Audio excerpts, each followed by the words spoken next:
Republican Congressman Sean Duffy, who sits on the House Financial Services Committee, joins me now. Great to see you, Congressman. You know, the big question today regarding Khashoggi has to be with Saudi Arabia. How do you investigate this? And also maybe even with Turkey, who can we trust?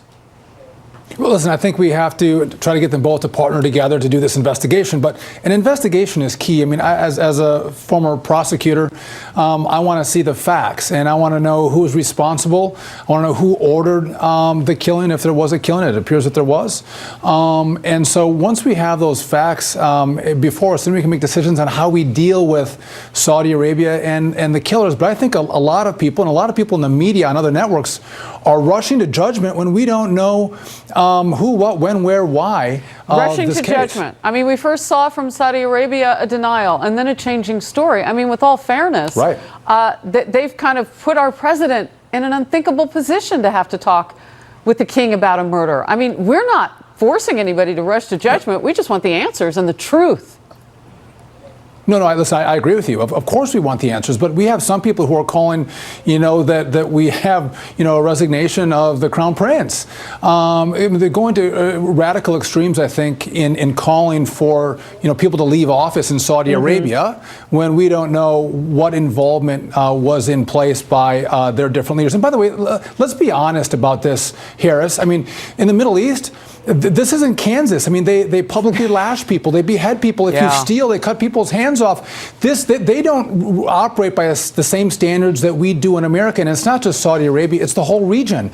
And I think what we have to do as a country is say, okay, who are our best allies? Who are our best partners? And who are our biggest threats? And I think if you look at the world as a whole, we have China, Russia, North Korea, and Iran as our biggest threats. And is Saudi Arabia a partner to us, or are they an enemy for us? And it's through that prism of America First that we have to analyze what happened in Turkey, but also what Saudi Arabia's role was at the top of you get a lot of pushback even in your own political party from leaders like Senator Graham and others. Congressman Wilson was on with me yesterday talking about the Magnitsky Act and what could possibly play if Saudi Arabia played a role. I hear what you're saying, but the history. Many of them Saudi nationals on 9/11 in those attacks. I mean, when you look back, that's how people view this. Financial Services Committee, right on time for breaking news from the president. Representative, can you stay while we go and listen to the president talk budget cuts, financial accountability?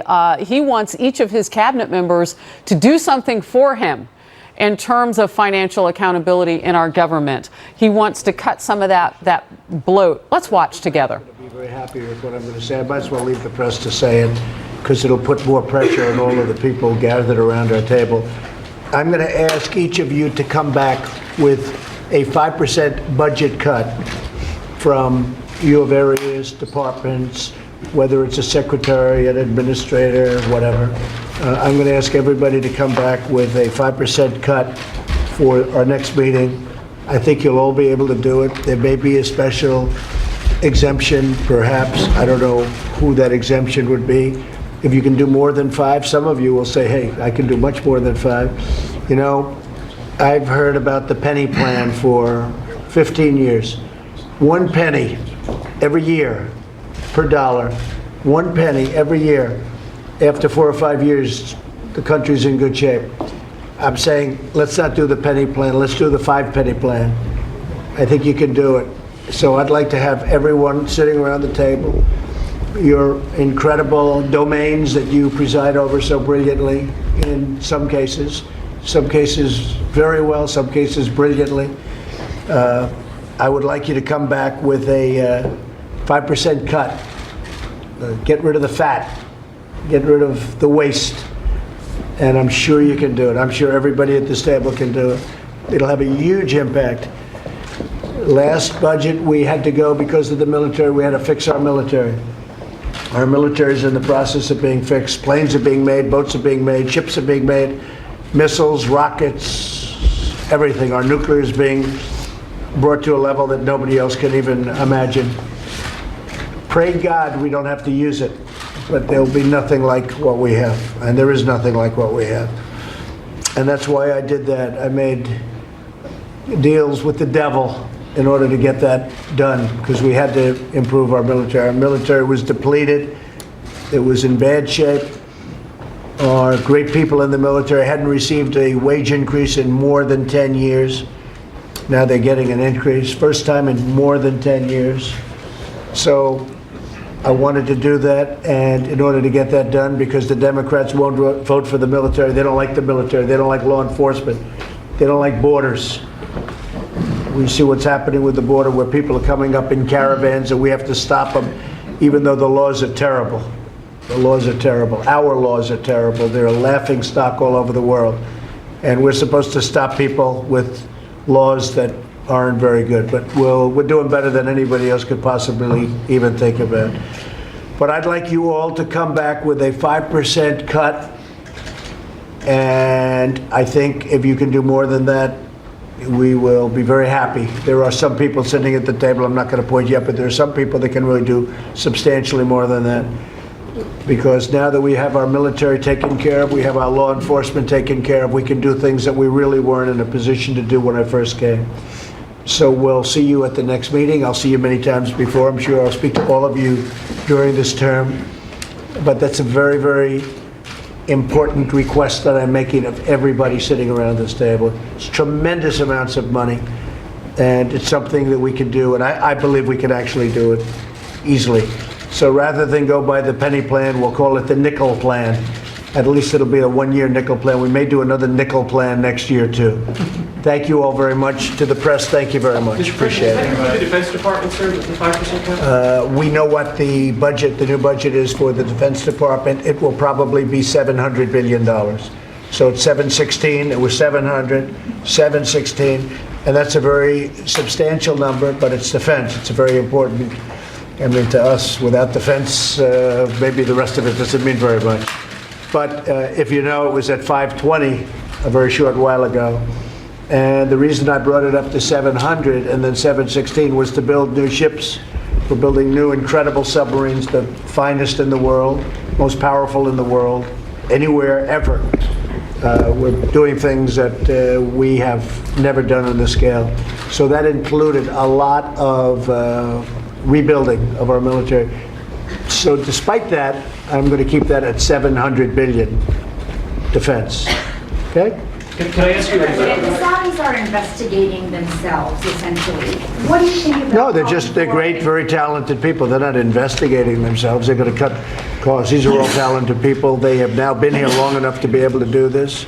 They are, it's a great group around this table. It's a great group, and they'll be able to do it.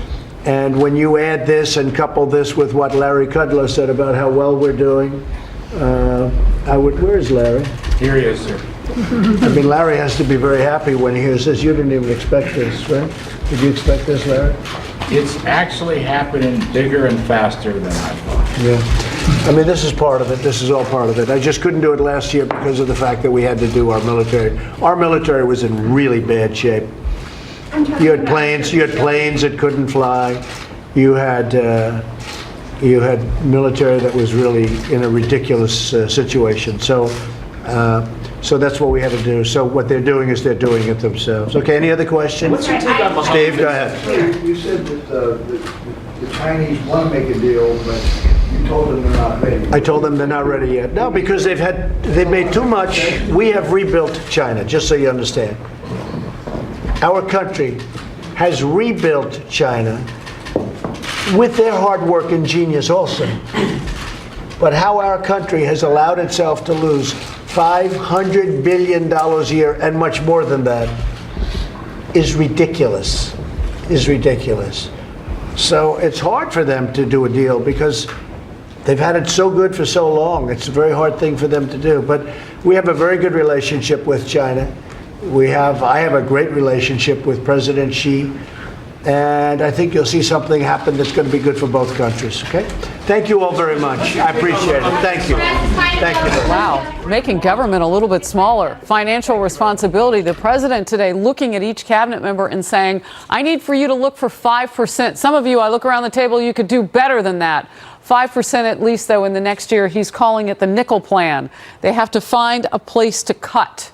to give that money back, budget for him. He said that the defense bill, he's estimating around $700 million or $1 billion, excuse me, will build new ships and so on and so forth. So he's giving a pass there. But he says, look, cabinet members, find the place to cut. A House Financial Committee member is with us, Sean Duffy from Wisconsin. Congressman, thanks for sticking for the breaking news. So this is in your wheelhouse. Is this realistic? Do those members get a little agita when they hear the president say, give me some of that money back? No, listen, there is so much room for us to reduce spending in the federal government. And I think everybody, Republican, Democrat, conservative, liberal, agrees on that. And for me, that was music to my ears to hear the president say, we're going to start to reduce how much we're spending. My dad always said, it's not how much you make, it's how much you spend. We're bringing in great revenue. Let's start trying to fix how much goes out the door. And let's be more efficient with the taxpayers' money. Let's spend the taxpayers' money the way they would spend their money, which is cautiously. And so listen, I think this is fantastic. And by the way, Harris, we're having trouble right now because, one, we had to rebuild the military, but as you've reported, interest rates are rising, and on $21 trillion in debt, when interest rates rise, it costs more money to service that debt, so we're finding more financial pressure. Let's get our financial house in order, reduce how much we spend, and get us on an arc to sustainability. And as the president puts America first, making sure we have a budget that's sustainable is part of that America First agenda. A little bit about China with regard to that too, and how upside down we were in our trade agreement. And he said we basically have rebuilt that nation more than once, China, with what we've lost in terms of the trade. Real quickly before I let you go, the president today, you say a promise kept with keeping the government small. Every president has made that promise, and it hasn't always worked out. Quick last thought. Yeah, you're right. It hasn't always worked, but I'm proud the president is taking steps, one, to grow the economy, but also then reduce spending so we can make sure our kids don't have this massive debt to pay off in the next 10, 15, 20 years. All right. Congressman Sean Duffy, thank you. Great to see you today. Thanks, Harris. Appreciate your time. You too. Let's get back